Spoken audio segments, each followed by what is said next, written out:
Pues buenas tardes otra vez, ya hemos vuelto 5 minutos y ya os decía yo que ya estábamos de vuelta. Continuamos con la doctora Teófila Vicente y con Luis Reynoso y vamos a seguir hablando de medicina del trabajo en esta segunda parte y vamos a tratar de abordar temas que a mí me parece que son muy curiosos.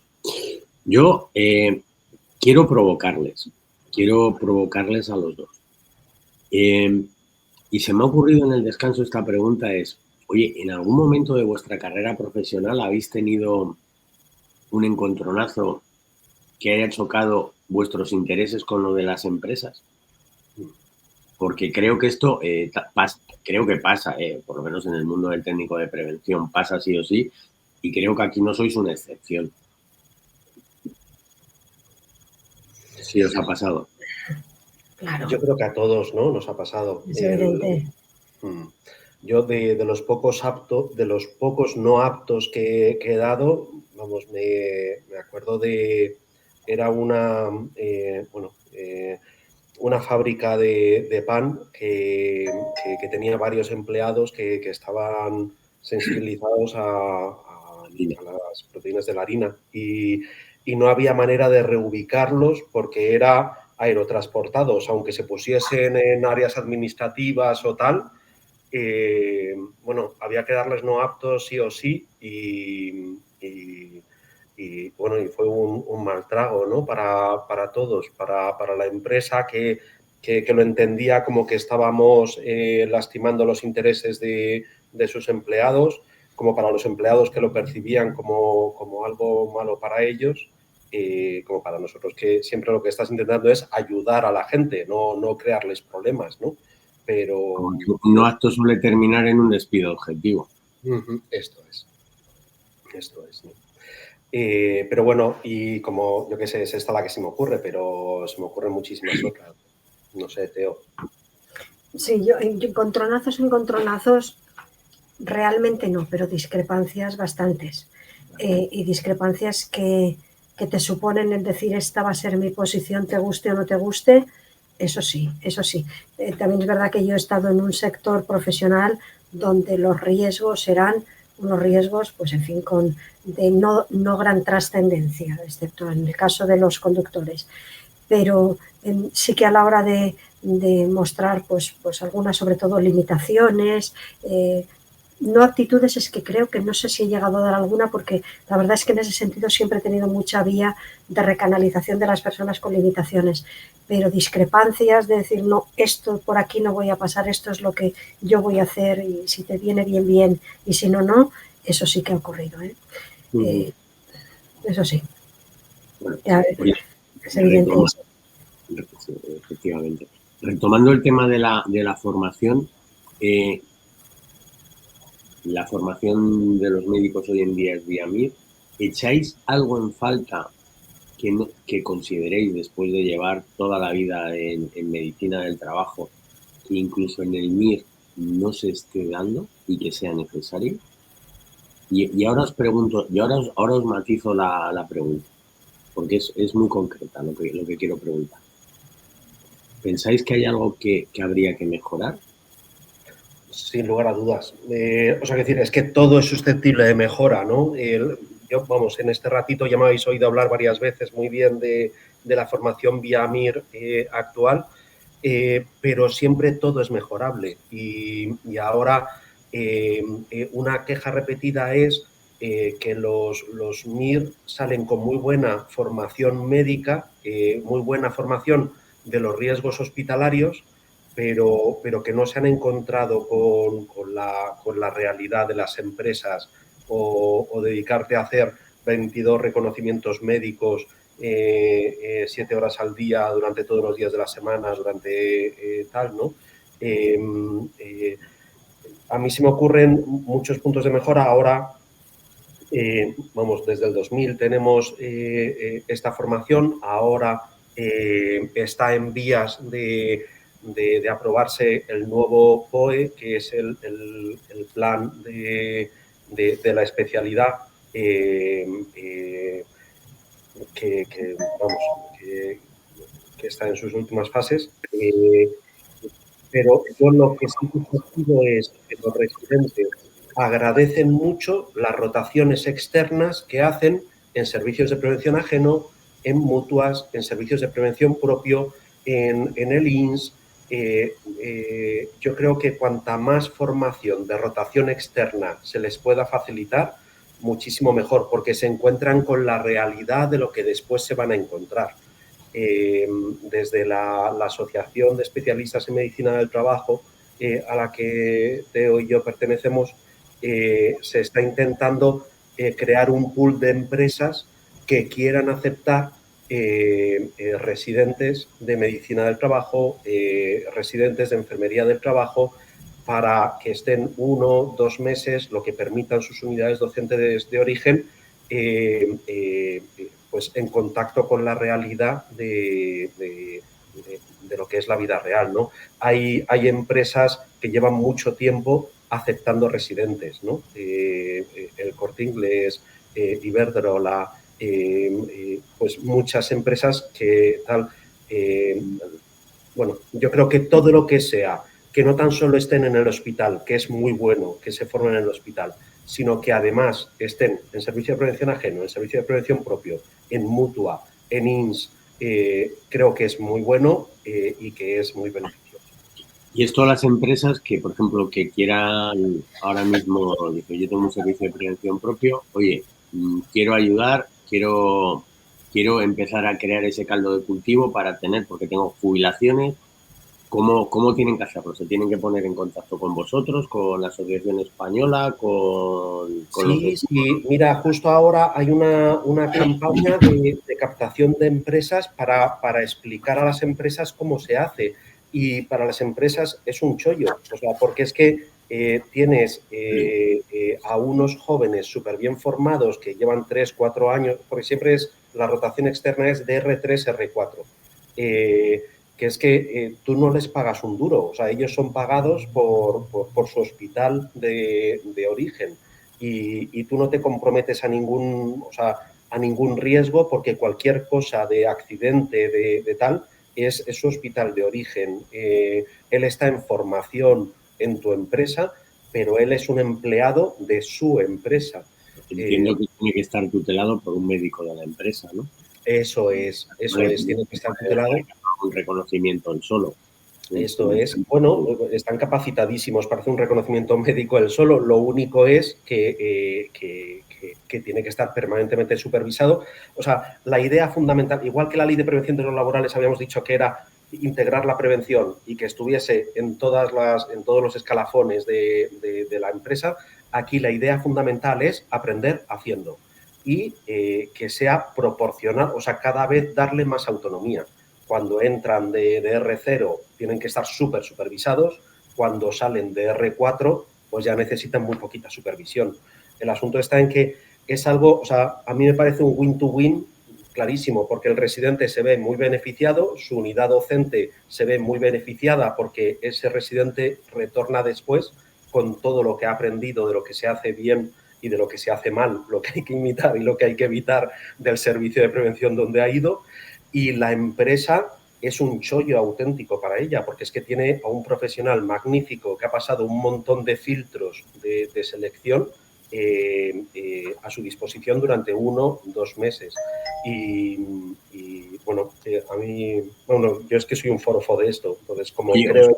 Parece que cuando publiquemos, si me das el link de a dónde se tienen que dirigir, publiquemos también en el contacto y demás, ¿te parece?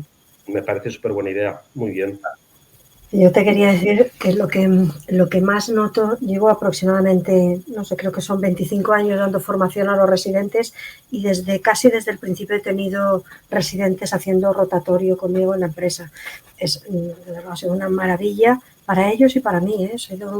Son personas, ten en cuenta que cuando hacen los rotadores, vamos a separar un poco lo que es la formación de un especialista. Hay una parte teórica y una parte práctica. La parte teórica que empieza desde el comienzo y esos 2 primeros años básicamente son hospitalarios. Ahí sí que encuentro yo un pero y es que la formación teórica no se está haciendo exactamente igual en todas las comunidades autónomas. Es decir, cada comunidad autónoma tiene cierta capacidad para regular la formación teórica con unas bases comunes, pero haciéndola de distinta manera, y de hecho en algunas ocasiones pues hay algunos que están muy satisfechos y otros que piensan que es una formación teórica que no les lleva a ningún sitio. Es decir, que quizá la formación teórica habría que hacerla mucho más atractiva y sobre todo mucho más homogénea en todas las comunidades autónomas. Una vez que hacen la rotación hospitalaria, es fundamental y es básica, ahí sí que el único pero, por poner alguno, que a mí me parece que pudiera existir, es que cuando están haciendo esa rotación hospitalaria por los distintos servicios, quizá les falte un poco de concreción en lo que son los aspectos propiamente laborales de cada especialidad, que quizá reciben una formación más generalista y no tan enfocada a lo que luego va a ser su desempeño profesional.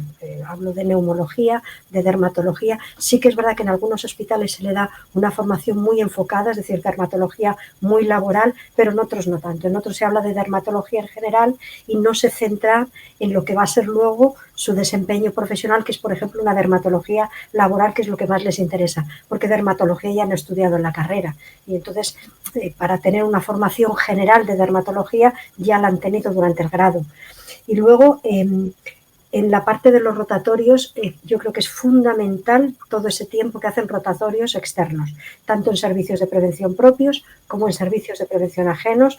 Para los que los hemos recibido, una maravilla. El tiempo que están con nosotros es corto. Normalmente tienen, creo que un periodo máximo de 3 meses. Yo he llegado a tener en residentes que han pedido una prórroga y han estado 6 meses, porque la escuela sí lo ha querido. Pero eso solo habla de que ellos están a gusto, y para nosotros, fíjate, es personal extraordinariamente cualificado que tiene ya una amplia experiencia, pueden hacer perfectamente un reconocimiento y pueden hacer lo que sea porque tienen ya experiencia, lo único que se adaptan pues a tu forma de trabajar y a tu forma de hacer en tu empresa.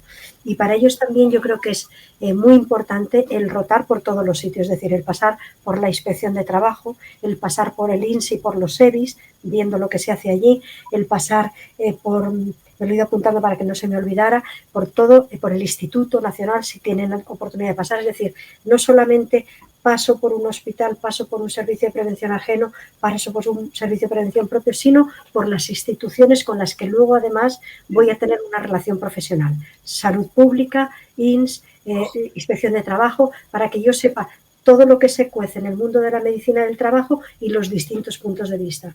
El personal que en este momento termina es un personal, yo creo que extraordinariamente formado.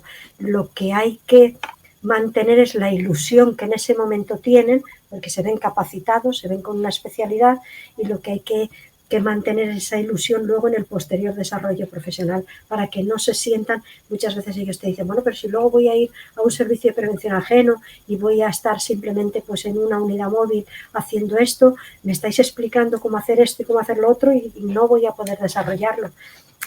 La realidad que hay, pero tú tienes que estar preparado para todo y luego, dentro de tus posibilidades, desarrollar el máximo esas capacidades y esa formación que te han dado.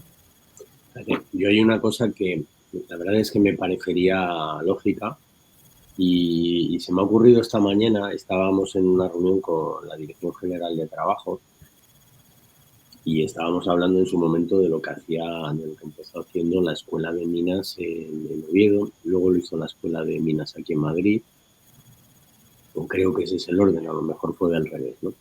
Y era que a través de la elección de determinadas asignaturas troncales, optativas y demás, los ingenieros ya salieran al menos con la especialidad de seguridad en el trabajo.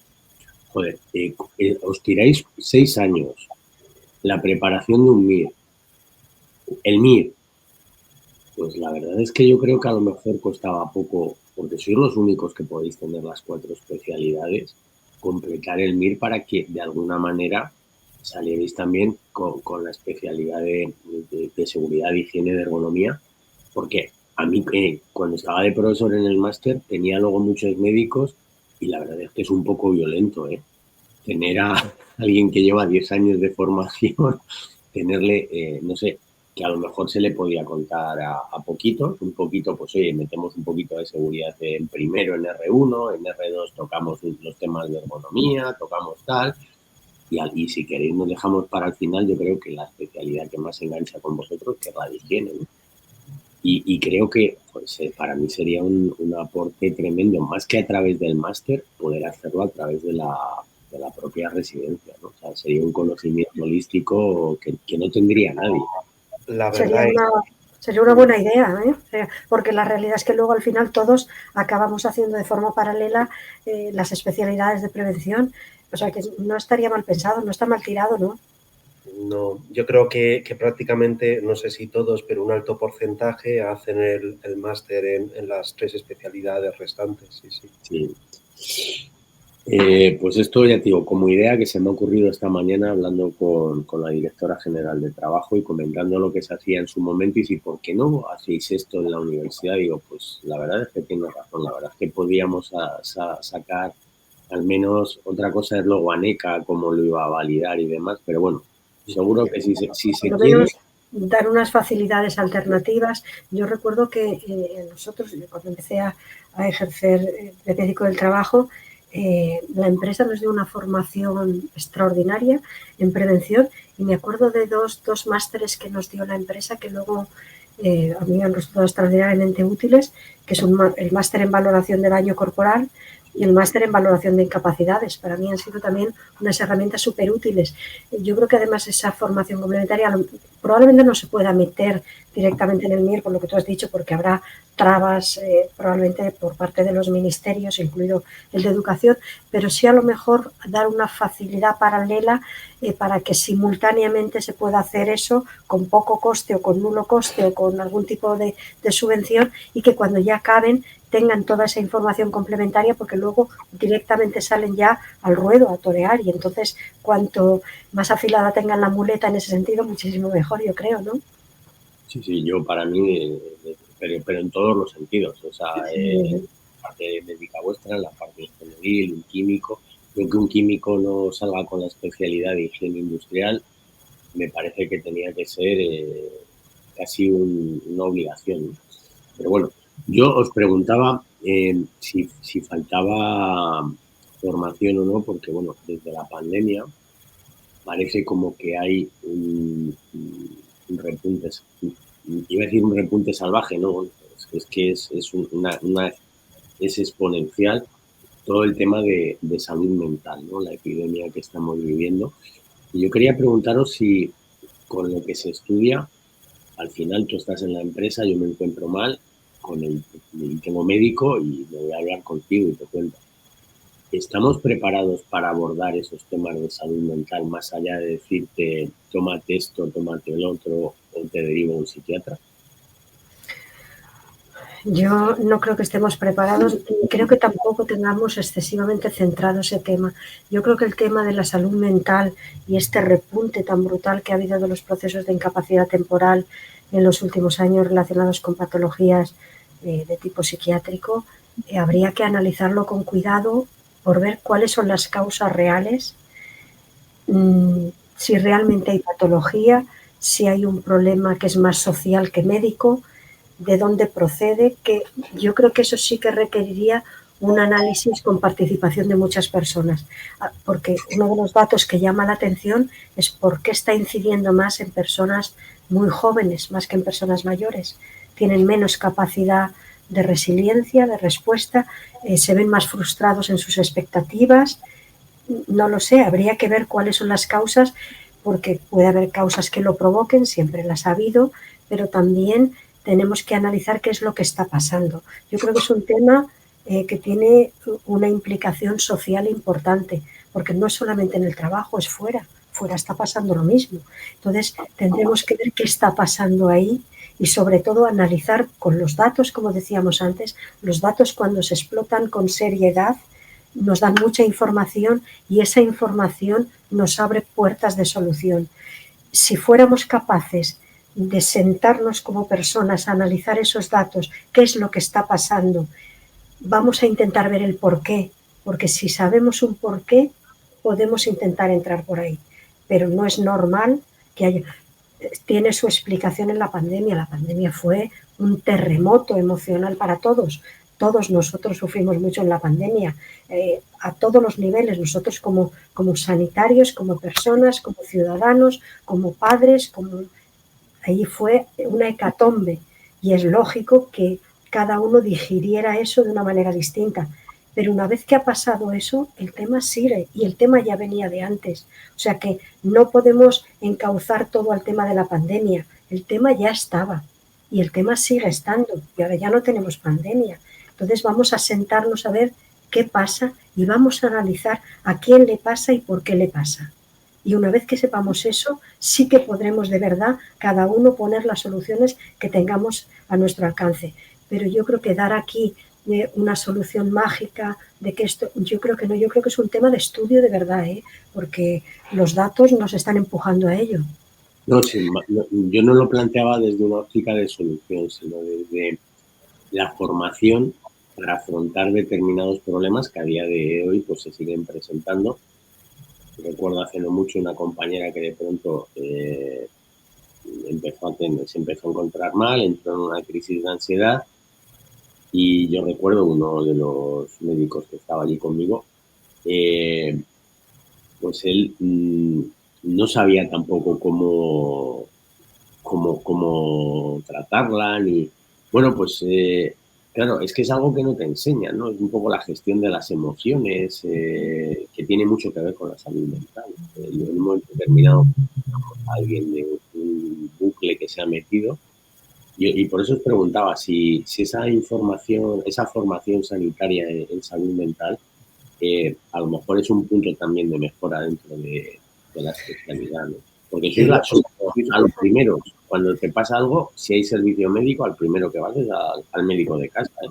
Además, esto es lo más cercano, ¿verdad? Claro, esto que os voy a decir, vosotros siempre tenéis una relación un tanto especial y es porque nos veis desnudos. De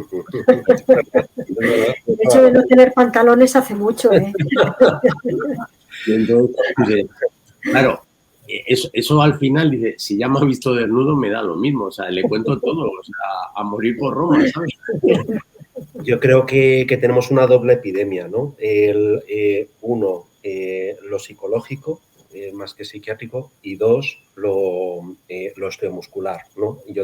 Hay un médico del trabajo que sabe muchísimo que dice que es el gran elefante en la cacharrería, ¿no? Tenemos un elefante enorme que es lo osteomuscular y parece que nos vamos a cosas menores, ¿no? Pero que están más de moda, ¿no?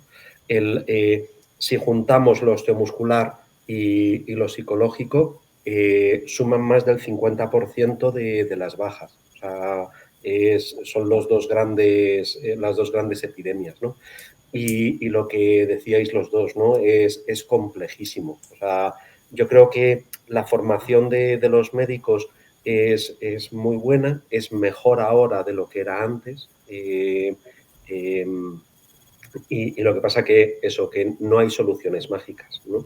Y después que como todo lo psicológico es que es subjetivo, entonces que el médico atine con la manera de relacionarse con el paciente, pues también es importante, ¿no? Porque la relación médico-paciente está basada en la confianza y en muchas otras cosas que no son los conceptos que has adquirido a lo largo de la formación, ¿no?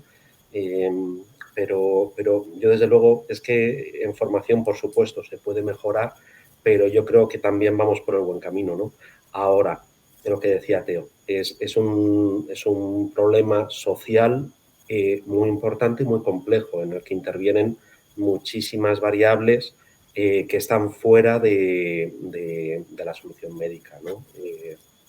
Bueno, nosotros tenemos una ventaja, por llamarlo de alguna manera, y es que las personas que vienen a vernos dentro del mundo del trabajo son pacientes y son compañeros. Eso quiere decir que la barrera de comunicación que existe o que habitualmente existe cuando ya hemos creado un nivel de confianza está mucho más baja y se comparte mucho más. Eso a veces resuelve esa capacidad que podemos tener de escuchar a una persona que se abre y nos cuenta lo que hay, supone ya a veces el 50% de un abordaje de un problema psicológico, porque otra cosa es cuando ya estamos hablando de una enfermedad mental, que hay que separar un poco lo que son las alteraciones psicológicas, los problemas psicológicos, de lo que es un problema de salud mental, no de enfermedad mental. También en nuestro caso está la capacidad de discriminar hasta dónde nosotros podemos actuar y dónde tenemos que derivar y decir, mira, esto me supera, ¿qué te parece si consultas o no consultas? Porque independientemente de que a nosotros nos cuentan lo que ocurre en el mundo de trabajo, también nos cuentan en la mayor parte de las ocasiones los conflictos que tienen fuera, con sus parejas, con sus hijos, con las hipotecas, con los vecinos que le chillan. Es decir, ese gran mundo que rodea a una persona que a lo mejor cada factor por sí solo no es suficiente, pero cuando, como en un vasito, cuando vas juntando gotas, gotas, gotas, a veces desborda por la cosa más insignificante del mundo. Cuando tú tienes analizado esa situación y te la han contado, tienes una cierta capacidad para orientar a esa persona y decir, bueno, yo te escucho, hasta aquí puedo llegar, te puedo aconsejar, puedo hacer lo que creo que, pero a partir de aquí debes de ir a un especialista. El problema de salud mental yo creo que es cuando a veces le ponemos nombres y apellidos a las cosas, tenemos que saber de qué hablamos. Hablar de salud mental no es hablar de enfermedad mental. Y también tendríamos que tener un contacto más directo con los médicos de atención primaria, que finalmente son los que prescriben, que a mí no me gusta el tema tampoco de dar las bajas. Las bajas no se dan. La baja es una prescripción que hace el médico de atención primaria. A mí no me suele gustar cuando una persona me dice, voy a ir al médico que me dé la baja. No, no. El médico no te da la baja, el médico te la prescribe junto con el tratamiento si tú la necesitas. Y también habría que los médicos de atención primaria, que van cortísimos de tiempo, muchas veces por solventar el tema pues con cierta agilidad y que no se les estanque, pues bueno, les es más cómodo prescribir una baja o derivar a un psiquiatra que ahondar en un tema porque requiere un tiempo de conversación con el paciente que probablemente no tengan. Entonces, vemos esas cifras infladas y tenemos que ver también por qué están esas cifras infladas. Aquí que tengo que deciros un segundo es que creo que sois los médicos más empáticos y más humanos de toda la profesión, porque parece que siempre el médico más cercano es el médico de atención primaria. Yo creo que no, yo creo que sois vosotros, tal vez porque estáis tratando muchas veces con compañeros y demás, se crea un vínculo y creo que os contamos a vosotros muchas más cosas que a cualquier otro médico y el trato es mucho más cercano vuestro que el de cualquier médico. De hecho, muchas veces estamos acostumbrados a que vas al médico que sea y es pues lo que decía Luis. Yo tengo 20, pero es que él tiene 50 y y te van pasando. Mira, yo el otro día os comentaba antes en la primera parte que ha habido el cardiólogo. Llevo yendo desde el 2018 a este cardiólogo, el doctor Calmeyer, y el otro día le di las gracias. Y me dice, ¿por qué? Y digo, coño, por lo bien que me trata siempre, por lo cariñoso que eres, porque hasta cuando me dices que estoy gordo, pues me dan ganas de ponerme a dieta. O sea, no sé, eso se agradece mucho. Que tú le dices, y yo creo que entra dentro del el curar, aliviar, consolar, ¿no? O sea, y eso no lo consiguen todos los médicos. Y no os estoy dorando la píldora, os estoy diciendo lo que opino, ¿eh? No sé por qué, o sea, será porque al final, cuando yo voy al médico y el médico lo tengo en plantilla, me está viendo un compañero un tanto especial. Bueno, pues eso también yo creo que hay que ponerlo en alza, ¿no? Ponerlo en alza.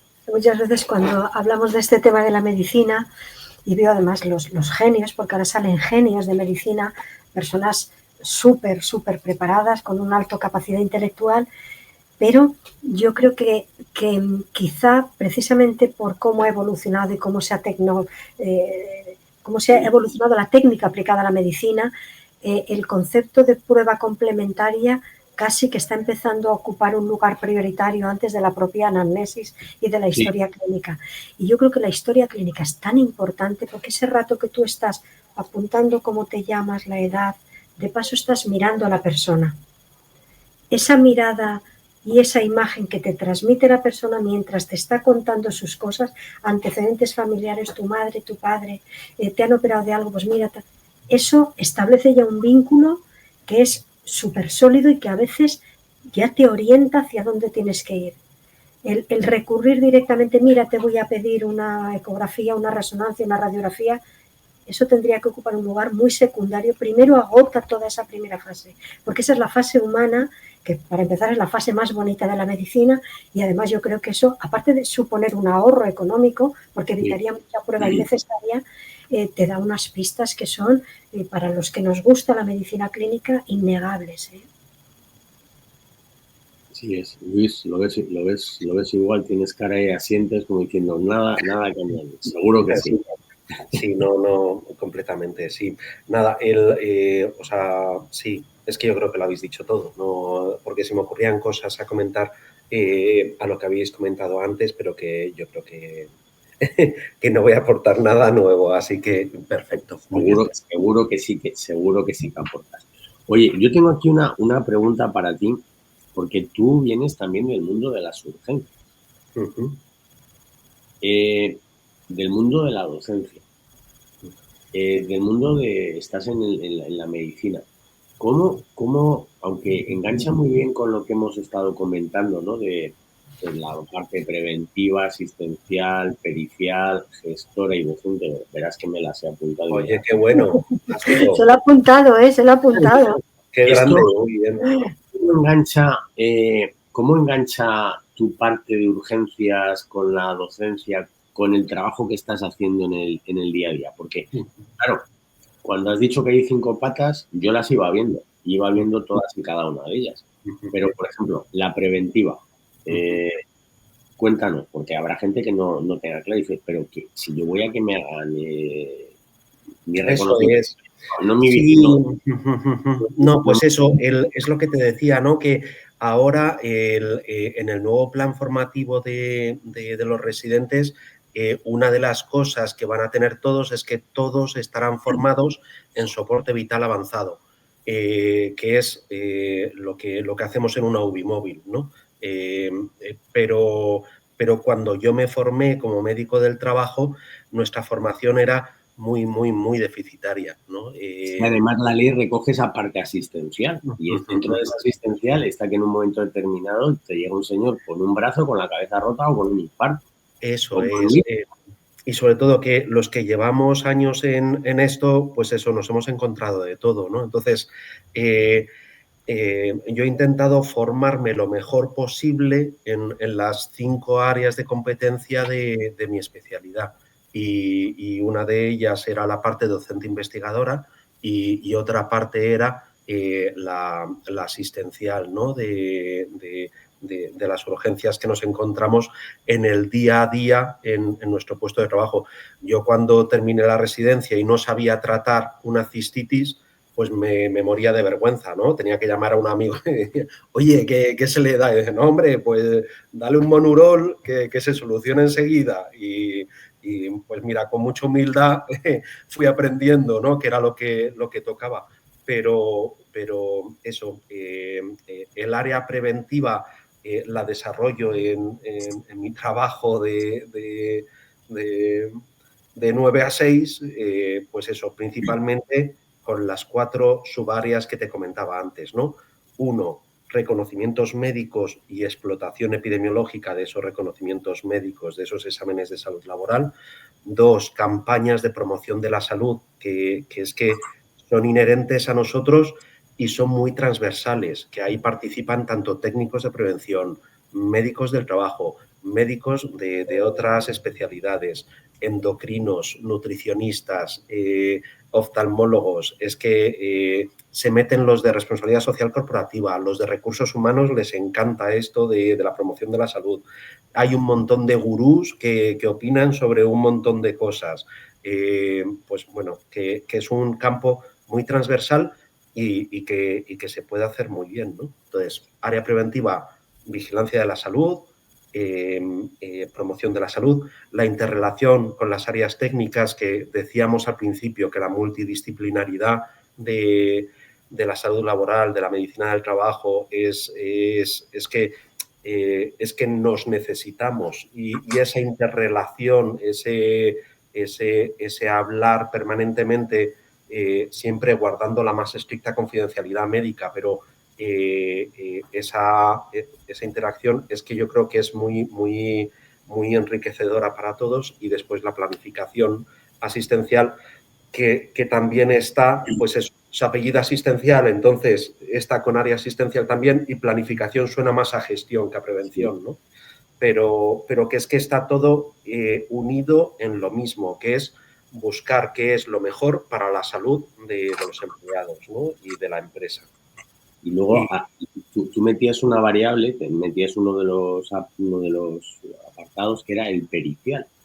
Claro, a mí ese apartado me parece muy interesante y no sé si todo el mundo es consciente que todos los que nos dedicamos a este negocio, en un momento determinado, médico, técnico de prevención, estamos sujetos a que nos llame un juzgado. Explicar nuestro trabajo, y el trabajo tiene que estar bien hecho. Y eso implica presentar un informe coherente, consistente, y luego saber defenderlo. Porque te va a juzgar alguien que no sabe de esto, y hay que dejárselo muy claro. ¿Y ibas a decir algo, Teo? Sí, que precisamente en la parte pericial, evidentemente todos hemos pasado por un juzgado, habitualmente como peritos médicos, y yo, fíjate, a los alumnos, a los residentes, les hago mucho hincapié. De hecho, una de las prácticas que siempre hacen conmigo, sea el tema que toquen, es hacer un análisis de 1 o 2 o 3 sentencias del tema que estamos tratando. ¿Por qué? Porque ese es el último paso. Por otra parte, desde mi punto de vista, cuando uno llega a un juzgado es porque ha fracasado todo lo demás. Algo no hemos hecho bien antes para tener que llegar a un juzgado. Pero para luego poder defender como perito médico lo que tú has hecho, tienes que haberlo empezado a hacer bien desde el principio. Y yo a ellos siempre les digo, todo lo que hagáis, pensar que es susceptible de en algún momento llegar a un juzgado. Es decir, hacerlo muy bien desde el principio, porque luego no te puedes inventar algo que no has hecho. Si tú has hecho X exámenes de vigilancia de la salud a esa persona con las consideraciones adecuadas que has hecho en aptitud laboral, eso tienes que tenerlo ya hecho previamente. No te lo vas a inventar a última hora. Y entonces, si llegas a una decisión final es porque hice esto aquí, hice esta recomendación. Es decir, todo mi trabajo lo he hecho bien hasta llegar aquí. Y lo tengo demostrado. El trabajar bien es fácil si se hace desde el principio. Si tú quieres improvisar al final, ni vas a poder defender, ni vas a poder hacer un buen informe pericial, ni mucho menos defenderlo. Y además, también en los tribunales, los médicos del trabajo somos profesionales no tan valorados como un especialista en otras materias. Yo he tenido casos en que hemos perdido un juicio simplemente porque el magistrado o magistrada de turno ha considerado que el informe de un neurólogo pues tenía más validez que el nuestro, y ha llevado a una persona a coger una moto cuando tenía secuelas de una conmoción cerebral. Y en mi informe de aptitud de retorno al trabajo puse aptitud laboral por recomendación judicial, aquí aporto sentencia. Es decir, si se mata, no será culpa mía. Y eso es lamentable. ¿Por qué? Porque probablemente no fue consciente en ese momento de quien conocía los riesgos del puesto de trabajo, era el médico del trabajo, que es quien sabe qué es lo que va a poder hacer. Si yo le estoy poniendo unas limitaciones y digo, usted no conduce, pero puede estar aquí clasificando paquetes, no pasa nada en absoluto. Decías antes de lo de Luis, de la formación. Quizá yo el único pero que le pondría a lo que nos falta en nuestra actualización habitual es la actualización en conocimientos médicos. Porque si nos estancamos desde que entramos en riesgos laborales, vigilancia de la salud, nos estamos cerrando algo tan importante y que puede tener tanta repercusión desde el punto de vista pericial, precisamente, como que no conozcamos cuando hacemos una anamnesis en un examen de salud, una historia clínica, siempre preguntamos antecedentes de qué padece, qué toman. Te dicen una serie de fármacos. Si tú no sabes esos fármacos para qué sirven, si tú no sabes esos fármacos qué efectos secundarios tienen, ¿cómo vas a poder ir más allá y ver si esos efectos secundarios van a suponer un riesgo para su trabajo. Hay muchísima gente que está tomando antihistamínicos y que conduce, que está tomando productos sedantes, hipnóticos y que conduce. Bueno, eso hay que saberlo y te tienes que saber que ese producto se llama Pepito Pérez, porque a lo mejor cuando tú acabaste la carrera se llamaba Juan y ahora ni es la misma sustancia ni se llama Juan. Esa actualización médica es lo que tenemos que tener. Han cambiado los criterios diagnósticos de casi todas las patologías, los criterios terapéuticos de casi todas las patologías. No nos visitan a nosotros las empresas farmacéuticas, no recibimos formación online de ellas y esa falta de información médica nos crea una laguna que a veces nos puede hacer pagar pues los platos rotos de otros. O sea que eso sería también, yo creo que un tema importante. ¿Y cómo fíjate que esto, disculpa Javier, es que esto lo dice Teo, que yo creo que está permanentemente actualizándose. Hay poca gente que esté más actualizada que ella, ¿no? Vamos, es que, pues eso, de manera absolutamente en todo el espectro, ¿no? Es que el compatibilizar la actividad asistencial, como en tu caso pasa con las urgencias, te da una visión mucho más global. El hecho de que estés paralelamente en dos mundos, un mundo sanitario y un mundo laboral, yo creo que te da una amplitud de miras que te viene muy bien, te viene muy bien. Y me ocurre lo mismo con la docencia y la investigación, perdona, sí. Javier. O sea, pero yo creo que nos ocurre a los tres. O sea, que esto se enriquece mutuamente. Un médico de un servicio de prevención ajena que entra a las 7:30 y sale a las 2, ¿cómo se puede actualizar? ¿Qué herramientas? Porque parto del hecho que con el horario que acabo de poner... Luis, te ha tocado. A través de nuestra asociación es evidente, a través de nuestra asociación. Ya sabéis que yo soy Happy Flower, o sea que hay servicios de prevención ajeno que lo hacen muy bien, que tienen sesiones clínicas dentro de su horario, que tienen sesiones de formación. Hay un servicio de prevención ajeno que se ha acreditado como unidad docente y que está formando residentes y que cada vez va a ir a más, ¿no?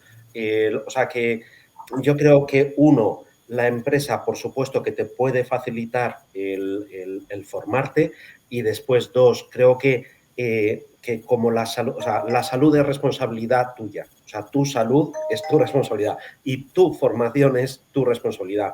Yo creo que todos, o sea, como llevamos toda nuestra vida estudiando, sabemos que tenemos que seguir estudiando y mucho más en una profesión como la nuestra, pues eso, que tenemos que estar actualizados tanto como técnicos tanto como técnicos como médicos, ¿no? No, pero yo quiero romper una lanza a favor de la asociación, La Asociación Española de Especialistas en Medicina del Trabajo, sobre todo en los últimos años, y ahí Luis ha luchado como una fiera, ha incorporado una formación continuada para los médicos del trabajo, que ha incluido también una formación clínica importante, ha llegado a conciertos con muchas entidades farmacéuticas y yo creo que ahí sí que se está dando una formación paralela que además es gratuita, que es accesible y que cualquier médico del trabajo que esté dentro de la asociación puede acceder vía online, en directo o tenerlo grabado y verlo en cualquier momento. Es decir, que yo creo que ahí sí que se les está dando un plus de formación a quien quiera recibirla muy buena en muchos campos que son en este momento vigentes. Muchísimas gracias, Teo. O sea, la asociación, la verdad es que ahí está haciendo un esfuerzo muy importante y lleva mucho tiempo intentando cubrir una deficiencia, o sea, porque los médicos del trabajo, igual que los técnicos de prevención, estamos muy solos. O sea, en una empresa, el médico y la enfermera tienen a los técnicos, pero se sienten solos. Y los problemas del día a día, aunque sea una empresa panadera o sea una empresa de energías renovables, resulta que hay muchas cosas que son comunes y tenemos un cuerpo doctrinal y nuestra formación, pues lo que decíais, ¿no? Que como mínimo te has pasado 10 años formándote en lo mismo, ¿no? Como médico o como personal de enfermería, pues también, o sea, pues los años de carrera, el examen EIR y después los 2 años de tal, que tienes mucha formación, o sea, lo tenemos muy homogéneo, pero después estás tú solo en el mundo y te encuentras con problemas que no sabes cómo resolver. Y el tener la asociación solo como canal de consulta de dudas, de sollozo de cómo salgo de aquí o de ver cómo se han tropezado otros, yo creo que la fluidez de la comunicación ayuda mucho y después la formación, que como no estamos en medio hospitalario, no tenemos un plan de formación continuada, clara, pues cada uno tiende a lo suyo, ¿no? Y cuanto más consigamos compartir, muchísimo mejor para todos. Y yo creo que la asociación eso lo ha tenido muy claro y ha invertido muchos esfuerzos en ese sentido, ¿no? Y lo sigue invirtiendo. Hombre, yo creo que uno de los méritos que ha tenido la asociación en los últimos años ha sido crear, aunque suene fea la palabra, a mí me encanta porque en nuestro caso nos beneficia, un corporativismo entre nosotros, porque es cierto que todos hemos trabajado prácticamente solos. Es difícil que en un determinado servicio haya más de un médico del trabajo, más de un enfermero del trabajo. Lo habitual es que trabajemos solos y que tú solo te lo tengas que guisar y comer. Lo que hemos intentado hacer hasta que un poco se ha formalizado este cuerpo que se ha creado a través de las redes sociales dentro de la asociación es que nos consultábamos vía online, por correo electrónico, los que nos conocíamos. Y de hecho, me llamó la atención en prácticamente la última clase que le di a los residentes, que les daba, decía, bueno, pues porque me decían, no, y ser precavidos, no, si nosotros antes de firmar una actitud lo miramos entre unos y otros, digo, no, lo miráis entre unos y otros ahora que estáis en formación y que tenéis compañeros alrededor, pero cuando tú estés solo en tu empresa, en tu servicio de prevención, estás solo. Y me llamó la atención que me dijo uno, no estamos solos, la tenemos a usted. Muy bueno. Pero bueno, eso quiere decir que, de hecho, yo creo que Luis lo hace y casi todos los que damos algún tipo de charla o de curso, ponemos siempre un correo electrónico de referencia porque es bueno que la gente sepa que tiene un lugar donde acudir si tiene una duda, un problema, a quién puede consultárselo y en este caso los socios de la asociación tienen toda una asociación, tienen 2.000 personas que son médicos del trabajo con más o menos experiencia que le van a poder ayudar, orientar e incluso a veces solo con consolar es suficiente. Oye, yo esta pregunta que tengo aquí es para Teo porque además ella ya ha comentado algo antes. En relación con las estrategias de salud pública, yo creo que vosotros tendréis que tener voz y una voz muy importante, pero no la tenéis. Bueno, esto también depende de comunidades autónomas. También aquí hay cierta discrepancia entre unas comunidades autónomas y otras. En un plano meramente teórico, la salud laboral forma parte de la salud pública. Otra cosa es cómo eso... Entonces, eso que es en todas las comunidades autónomas, luego hay que ver cómo se lleva a la práctica. Yo soy una afortunada, y tengo que decirlo porque estoy en una comunidad que es la valenciana, donde hemos tenido sobre todo una persona y tenemos en salud laboral dentro de salud pública que ha luchado como nadie por la salud laboral dentro de la salud pública y siempre hemos tenido un apoyo y hemos tenido, yo creo que una muy buena participación en salud pública, pero gracias a que hemos tenido un aval. Envidiable por parte del resto de las autónomas. Exacto. Yo sé que también en País Vasco tienen muy buen apoyo de salud pública los de salud laboral. Creo que la Comunidad de Madrid también la tenéis, pero realmente eso no podríamos extrapolarlo a todas las comunidades. Entonces, eso sí que por eso es la pena de las discrepancias. Tendría que haber unos mínimos comunes independientemente de que luego uno extienda el brazo más que otro. Yo creo que la coordinación con salud pública no solamente es que es necesaria y obligatoria, sino que además es extraordinariamente útil. Si salud pública quiere hacer una campaña de prevención de los accidentes de tráfico, pongo por ejemplo, bueno, qué mejor apoyo que las unidades de salud laboral. Perdonadme. Perdón, he sido yo, disculpad. Es que tengo que conectarme con el móvil y tengo que seguir con el móvil. Perdonad, voy a quitar el sonido. No sé si puedo quitar el sonido. Ya está quitado. Vale, pues lo que decía, las unidades de salud laboral, si por ejemplo quieren hacer una campaña de prevención de accidentes de tráfico, pues qué mejor manera de llegar a mucha más gente si las unidades de salud laboral los que tienen personas que conducen, acompañan en esa campaña. La capacidad de captación que nosotros podemos tener y de llegada, lógicamente multiplicaría los medios que puede tener Salud Pública. Si quiere hacer una campaña de lucha contra el consumo de tabaco, consumo de alcohol, qué mejor manera que nosotros le apoyemos. Si quiere hacer una campaña de hábitos de vida saludable, qué mejor manera que nosotros le acompañemos. Porque tenemos, lo que decíamos, más de 20 millones de personas a nuestro alcance que le van a canalizar esas campañas de una manera mucho más sencilla. No quiere decir, no es que lo vayamos a hacer mejor ni peor, sino que nuestros medios se los ponemos a su disposición. Y al ponerlos a su disposición, la llegada es muchísimo mayor, o pienso yo que pudiera ser mucho mayor. Ejemplo de cómo podemos colaborar, creo que el COVID nos ha dado una lección 100%. Cuando hemos trabajado juntos, como ha ocurrido con el COVID, hemos llegado mucho más lejos. Cuando aquí, por ejemplo, en mi comunidad, que también se colabora en la vacunación de la gripe tiene tasas de vacunación mucho más altas que el resto, porque Salud Pública le dice a Salud Laboral, encárgate de los servicios de prevención, dales las vacunas si son empresas que están acreditadas como empresa saludable, y el acceso a la vacunación es mucho más fácil, mucho más rápido, y las tasas, lógicamente, se multiplican. Y así podríamos seguir con mucho más procesos. Ya volveremos. Sí. ¿Cómo veis, con todo lo que hemos hablado, el futuro de la especialidad? Porque cada vez somos más mayores, cada vez la población laboral es más y más mayor. ¿Cómo veis el futuro de la especialidad? Bueno, ahora lo vemos un poquito gris. Creemos que necesita un restyling. Lo vemos con ilusión porque nos gusta, porque lo queremos, porque le vemos posibilidades, pero lo vemos un poco gris y que necesita, desde luego, una puesta a punto como la de los coches, poco más o menos.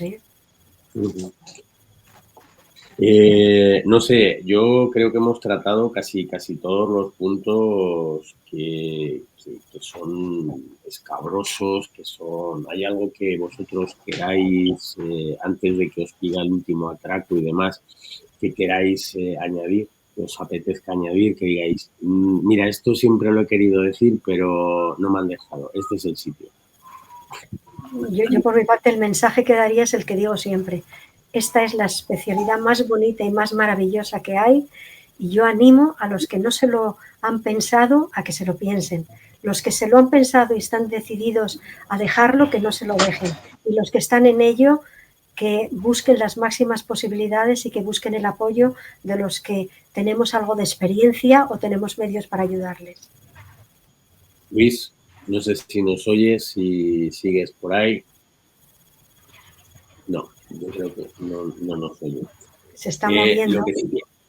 Lo que sí que me gustaría es, ya para cerrar, que ya, oye, a lo tonto, llevamos casi 2 horas y media. No sé si se os ha hecho largo, muy largo. Me gustaría que, si podéis compartir una anécdota de estas que os hayan podido pasar a lo largo de estos 25 o 30 años, que digáis, madre mía, ¿cómo me ha podido pasar esto? ¿Esto era broma, no era broma? Cuéntame. No, anécdotas hemos tenido de todo tipo, me imagino. Algunas no se pueden contar. Yo creo que sí, desafortunadamente algunas no se pueden contar porque, bueno, no se pueden contar. Entran dentro del terreno de lo privado. Pero lo que sí que a mí me sigue siendo, me llama la atención, a veces me hace sonreír y a veces no tanto, es que aún a día de hoy, en el siglo XXI, cuando me preguntan, uy, ¿tú qué eres? Yo soy médico del trabajo. Hoy, a julio de 2025, me siguen preguntando, médico del trabajo, ¿y eso qué es? No sé si llamarlo anécdota, reírme o simplemente ponerme a llorar. Luis, ¿tú algo que se te haya quedado en el tintero, que te apetezca decir, y una anécdota, algo que nos vayamos, que nos echemos unas risas? Pues no, yo solamente el dar las gracias por esta oportunidad de estar este ratito con vosotros, pues hablando de algo que nos encanta a los tres, ¿no? Y después es que anécdotas, pues unas cuantas, ¿no? Pero yo creo que vamos, poco más que aportar, una vez más, igual que he dicho antes. Daros las gracias a los dos. Muchas gracias. Habéis estado cómodos, os animáis a venir otro día a hacer monográficos. ¿Os puedo volver a engañar?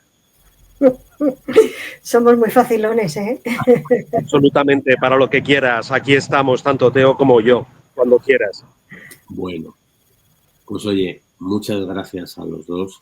Yo sé que ya no son horas, esto roza ya la retención ilegal. Tenéis vuestra familia, vuestras vidas. Yo os quiero agradecer pues, de toda la gente que nos oye. Quiero dar también las gracias a alguien que no ha querido estar hoy porque no está cómoda delante de una cámara, que es a Juncal.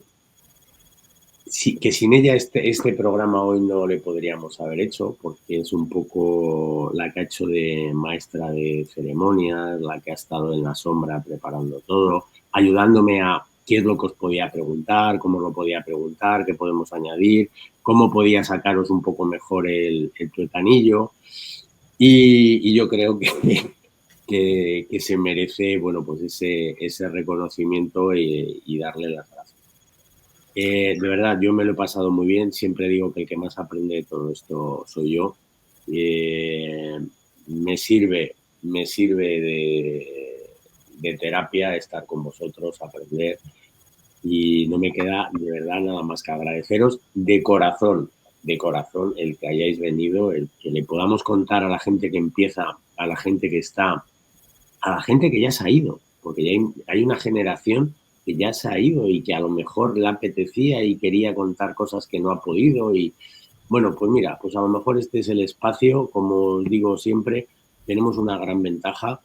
Esto lo hacemos porque mi mujer y yo, Olga y yo, queremos dar a conocer, contar cosas y estamos teniendo la grandísima suerte de la gente que nos estamos encontrando en el camino y con eso nos damos por pagados. Así que Teo, Luis, gracias de corazón por haber estado, por haber compartido. Y yo por ahí se me ha quedado alguna cosa que haremos una tercera parte, porque esta es la segunda. Así que, de verdad, muchísimas gracias. A los demás, nos veremos en breve. En una semana estamos aquí. Y recordad que si parpadeáis, os lo perdéis. Muchas gracias a todos y nos vemos. Hasta ahora.